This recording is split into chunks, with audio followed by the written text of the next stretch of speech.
እግር ኳስን በጥበብና በፈገግታ ያሸበረቀው ብራዚላዊ ኮከብ ሮናልዲንሆ ጎች የማያውቅ የለም።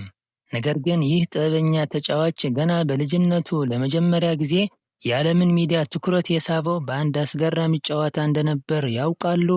ዛሬ ስለ ሮናልዲንሆ ድንቅ ታሪክ የጀመረባትን ያችን የማይታመን ውጤት የተመዘገበባትን ቀን እናያለን። ታሪኩ የሚጀምረው ሮናልዲንሆ ገና ታዳጊ በነበረበት ወቅት ነው። በብራዚል ውስጥ በተካሄደው አንድ የታዳጊዎች የእግር ኳስ ውድድር ላይ የሮናልዲንሆ ቡድን ተጋጣሚውን 23-0 በሆነ ሰፊ ውጤት አሸነፈ።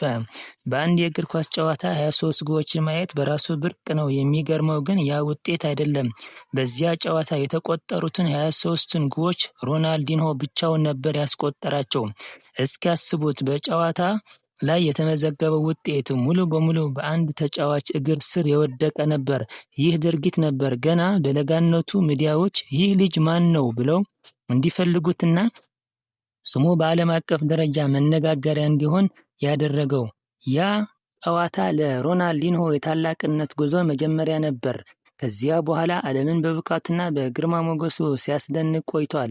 23 ግቦችን በአንድ ጨዋታ ማስቆጠር ለብዙዎች የማይታሰብ ቢሆንም ለሮናልዲንሆ ግን የዓለምን ደጅ የከፈተለት ድንቅ አጋጣሚ ነበር። ታዲያ እናንተ ዛሬ ባለው የእግር ኳስ ዘመን እንዲህ አይነት ጀብድ ሊደገም ይችላል ብላችሁ ታስባላችሁ ወይስ ሮናልዲንሆ ለየት ያለ ተሰጥኦ ነበረው?